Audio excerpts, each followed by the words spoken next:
Jerry's machine has appeared in homes across America. 32x. Just stick it in your Genesis. Alright, baby. Can we see that again? Increase the power of the unit. Increase the power of the unit 40 times. Hey man, your set was stolen.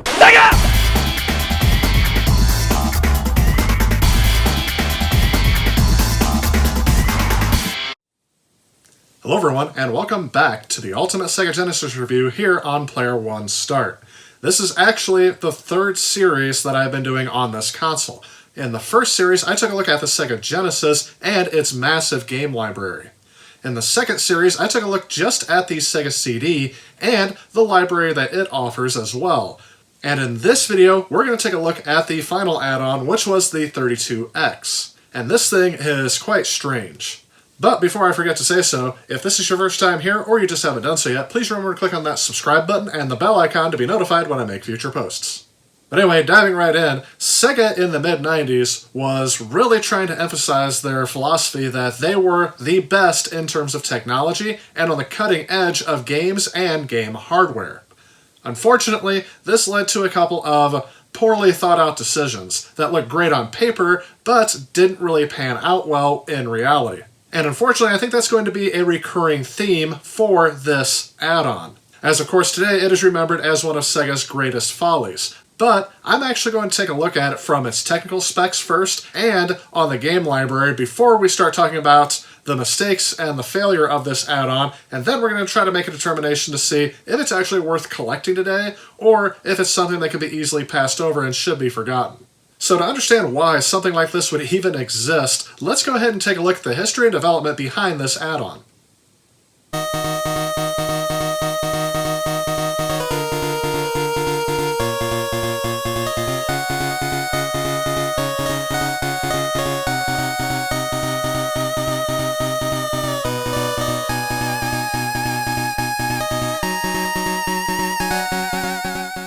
The 32x is an add-on for the Sega Genesis video game console.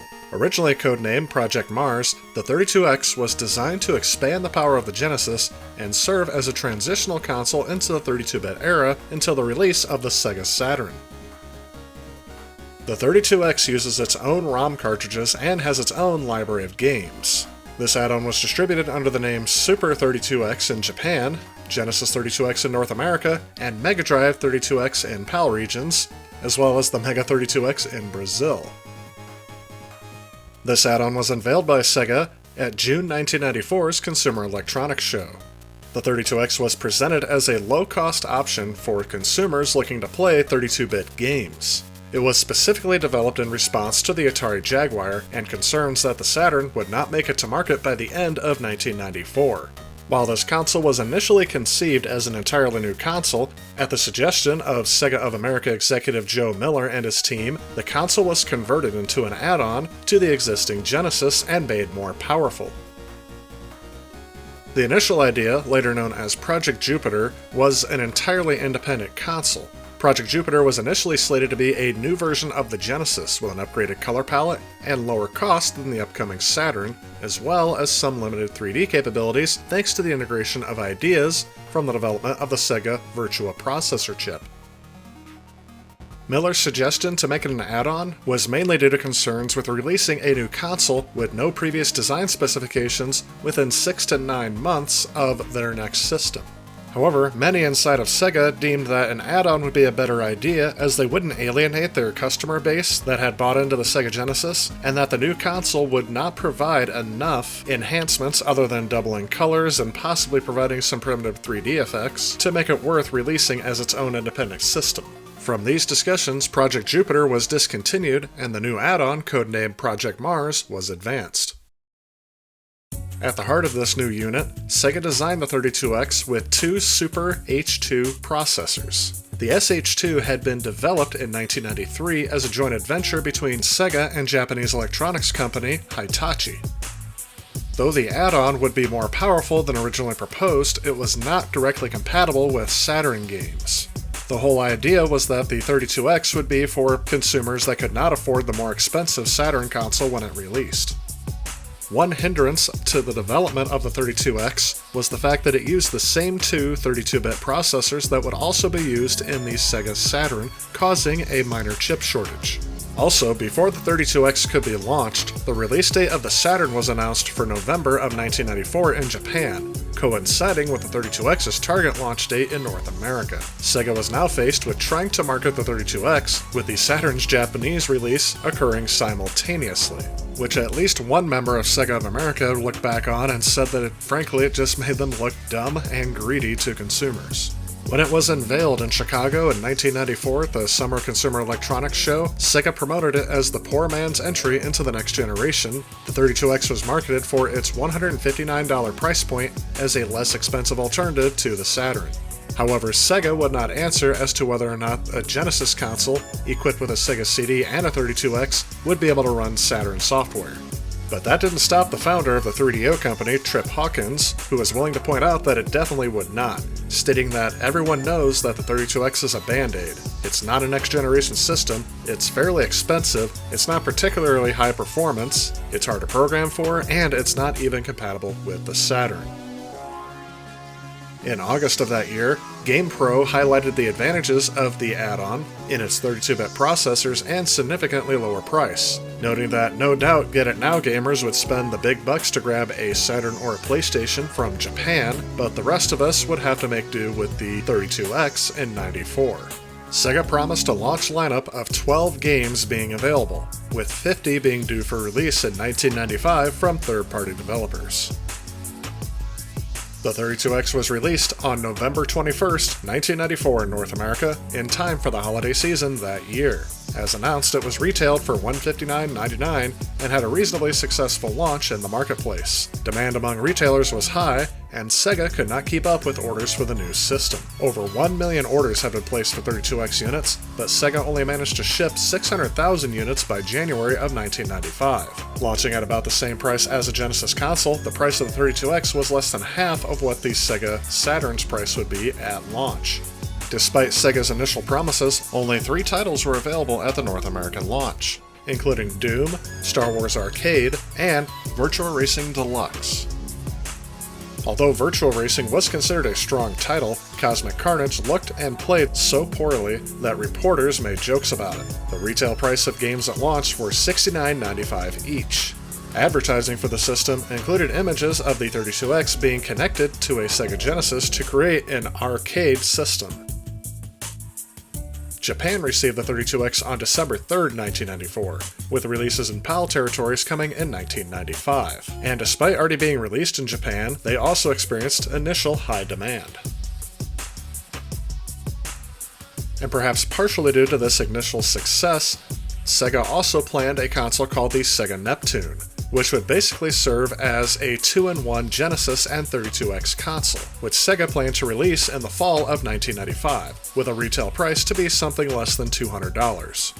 This console got so far into development that in March of 1995, the console was mentioned in Sega Magazine, with the magazine commenting that the console shows Sega's commitment to the hardware. However, Sega eventually decided to cancel the Neptune in October of 1995, specifically citing fears that it would dilute their marketing for the Saturn while being priced too close to the Saturn to be a viable competitor.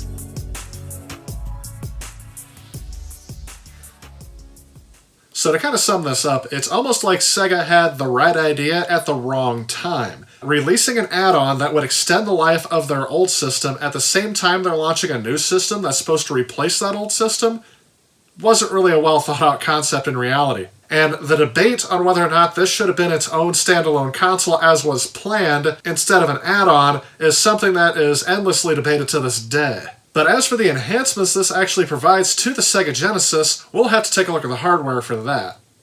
Andromeda.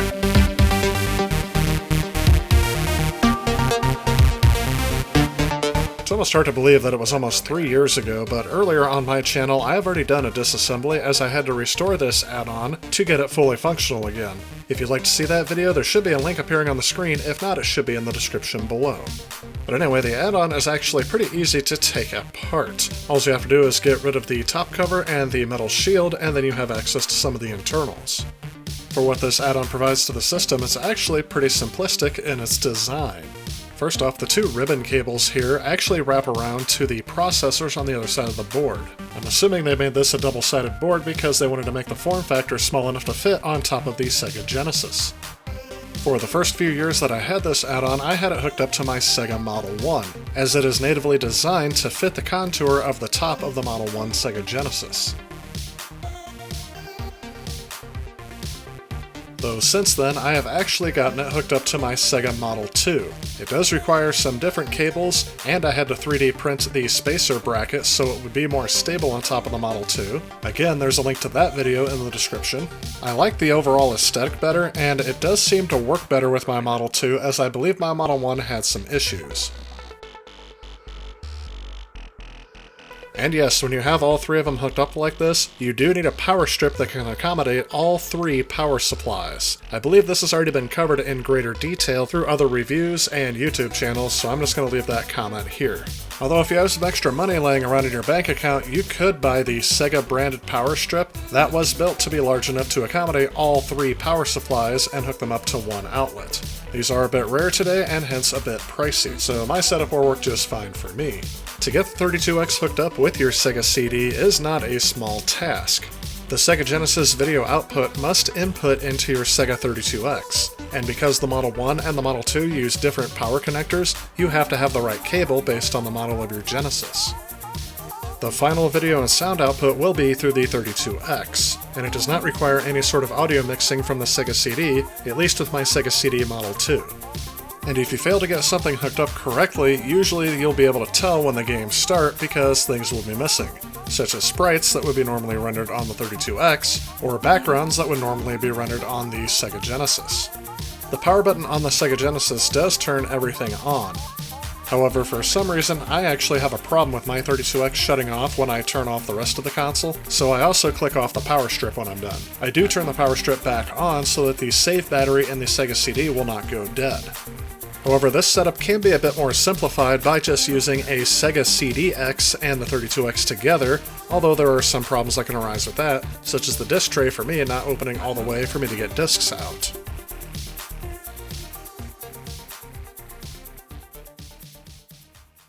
So one rumor I kind of wanted to dispel here is that the Sega 32X was made very cheaply and could possibly fry out your Genesis. That's actually, in my experience, not been the case. This thing is actually very well built to suit the Sega Genesis, and there's not really a risk of fire hazard any more so than any other console that's already out there. I think the big reason why people run into technical issues with these consoles is during the setup. And yes, it does take a bit more of a learning curve to get this hooked up than a regular console that just requires a cord for the power, the cartridge, and the controller, and most people already knew how to hook that up.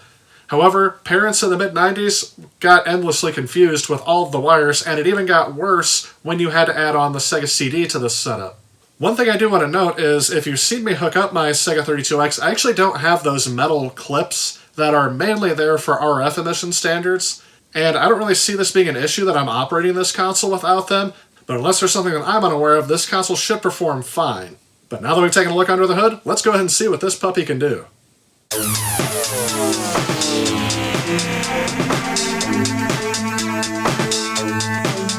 But anyway, diving into the hardware, the Sega 32X uses two Hitachi SH2 32-bit RISC processors, with a clock speed of about 23 MHz, which Sega claimed would allow the system to work 40 times faster than a standalone Sega Genesis. Its graphics processing unit is capable of producing 32,768 colors and rendering 50,000 polygons per second. The add-on also includes 256 kilobytes of random access memory, along with the same amount for video RAM.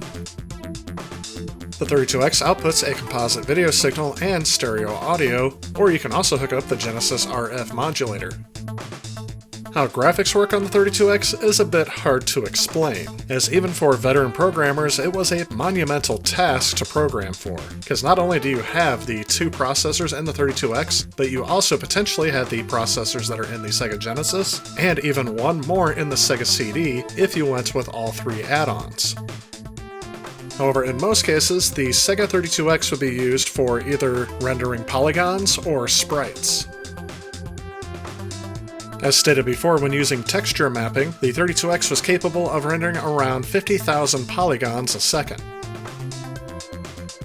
which can be increased if you just used flat shading to a theoretical limit of 160,000 polygons a second, but that would require both CPUs to be dedicated to graphics, with a more realistic maximum being around 80,000 polygons a second, again using flat shading. If using all of the advanced features such as texture mapping and Gurad shading, the 32X could realistically get 20,000 polygons a second, with one CPU dedicated to graphics and the other running game code.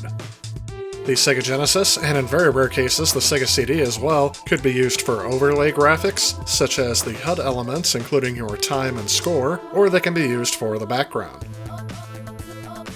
The 32X also had its own dedicated sound chip, which could produce stereo pulse wave modulation. The sound is then mixed with the Sega Genesis sound chip output, providing up to 12 channels of sound. When looking for examples of the best graphics and sound on this add-on, I'm very limited by the games that were actually released for it. I'm sure if this add-on had lived a full life, that games at the end of the system would look better than games at the beginning of the system. Unfortunately, we only have games from the beginning of the system's life, so I can only show you just some of the early games, and I'm actually going to show you a couple of 3D examples and a couple of 2D examples, and I'm not going to try to separate out sound versus graphics, so I'm going to show them as a complete presentation.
Homebrew on the 32X is a similar story to the Sega CD, except where I was able to find a few limited examples, along with one full-fledged title. Of the few tech demos I could find for the Sega 32X, these are mainly just concepts, most likely serving as an introduction to how to manipulate the hardware to be able to show graphics on screen. As the 32X hardware is complex to code for, the tech demo and homebrew scene is not very active on this console, especially when compared to the Sega Genesis, but I was able to track down one homebrew title.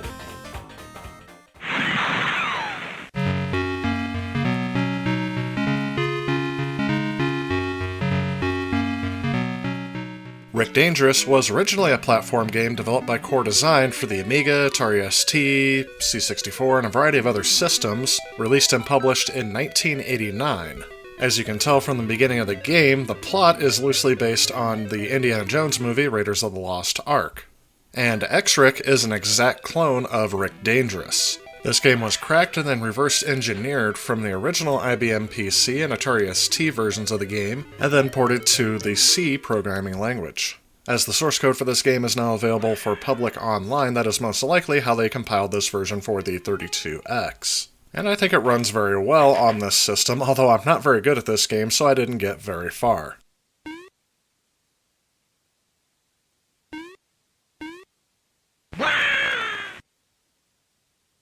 Well, that'll about wrap it up for this video. In the next part, we're actually going to take a look at the launch of the 32X and take a look at the launch titles and some of the very early games on this system. So stay tuned for that video coming out to you real soon. That said, if you like what you see, please hit that like and subscribe button. Again, I want to thank you all so much for watching, and stay tuned because I have more content coming. I'll see you all in the next one. If you like this video and you'd like to help out with future projects on this channel, please consider supporting me on Patreon. Also, if you enjoy the content of this channel, please remember to click on this subscribe button. Again, I want to thank you so much for watching. I'll see you next time.